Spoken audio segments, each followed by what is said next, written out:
Now, today marks the start of U.S. President's widest-ranging tariffs. At midnight, a 10% baseline levy kicked in, hitting virtually all U.S. trading partners. We begin tonight with the mass protests from coast to coast. Americans taking to the streets, voicing their frustrations with the policies of the Trump administration and Elon Musk, the world's richest man. An economic catastrophe is unfolding before the entire nation. In just 2 days, $6.4 trillion vanished from the U.S. stock market. Millions of Americans are watching in panic as their 401k retirement savings melt away. The Dow Jones, S&P 500, and NASDAQ indexes have plunged. Yet Donald Trump continues to insist that everything is under control, even as he plays golf at a tournament funded by Saudi investors. The American nation is gripped by anger. People are taking to the streets. They are demanding answers. The question is growing louder. Does Trump truly understand that his own decisions are driving the economy toward disaster? His tariff policies, massive tax breaks for the wealthy, and unchecked corporate stock buybacks have not only failed, but worsened the crisis. Protests in New York, Washington, and Chicago are swelling in size. The signs read, "Trump is destroying America. Our pensions are not a playground. Tariffs are killing families." Stock prices of major companies like Apple, Tesla, Qualcomm, and Whirlpool have dropped by dozens of percentage points. Export-oriented industries were especially hard hit. New tariffs at a rate of 34% have made American products uncompetitive. China, Canada, and the European Union have responded with their own countermeasures. Markets are in shock. Small businesses are on the brink of collapse. Prices for food, cars, and essential goods are hitting new records. Even Warren Buffett, once one of Trump's few allies on Wall Street, issued a scathing critique. These measures will only deepen the suffering of working families and erode trust in the American economy. His words spread instantly, sparking intense reactions among investors, but the White House's response proved inadequate.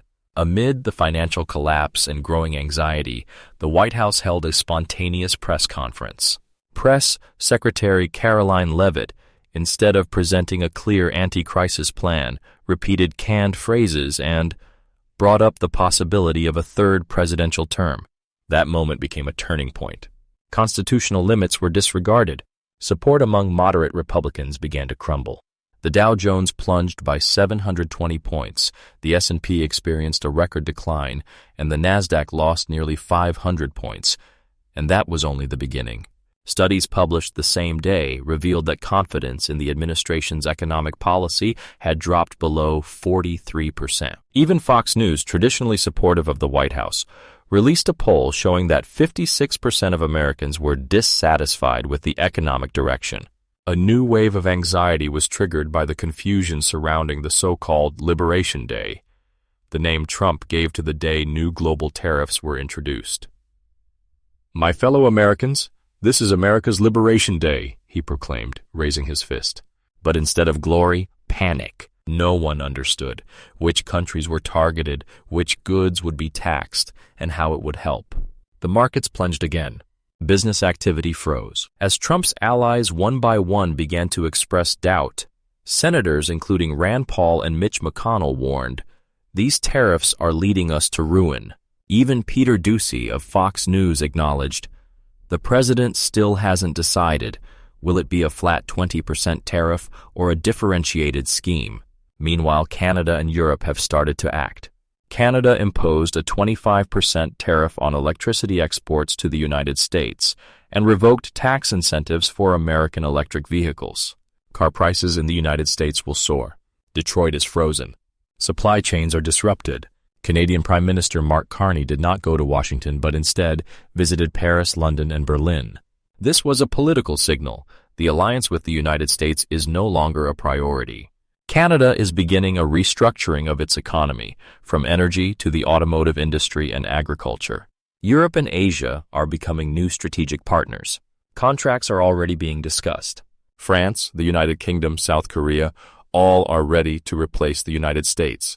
Carney clearly stated, "The former partnership with the U.S. is in the past. We are building an independent economy.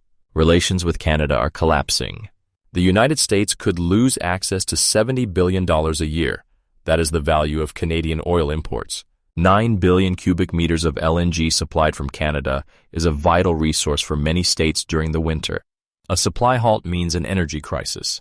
But Canada went further, revoking incentives for Tesla, possible tariffs on meat and canola, bans on agricultural products. American farmers are sounding the alarm. Food prices in supermarkets have already risen. Inflation is accelerating. And all this, the result of one man. Amid the tariff madness, China, Japan, and South Korea are forming an Asian industrial alliance. While Trump shouts America first, Asian companies are developing joint platforms, standards, and production.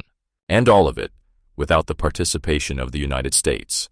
The reality is this: the first place is already going to others. More and more voices are sounding the warning.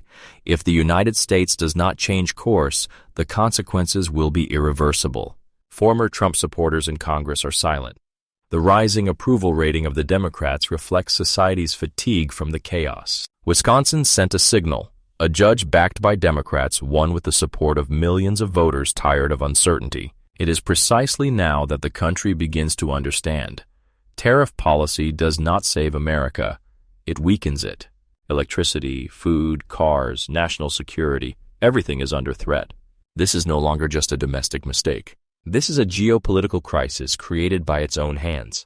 And if the United States does not urgently reconsider its course, it is possible that the next generation will remember this period as the time when America lost not because of external enemies, but because of the mistakes of its own leader.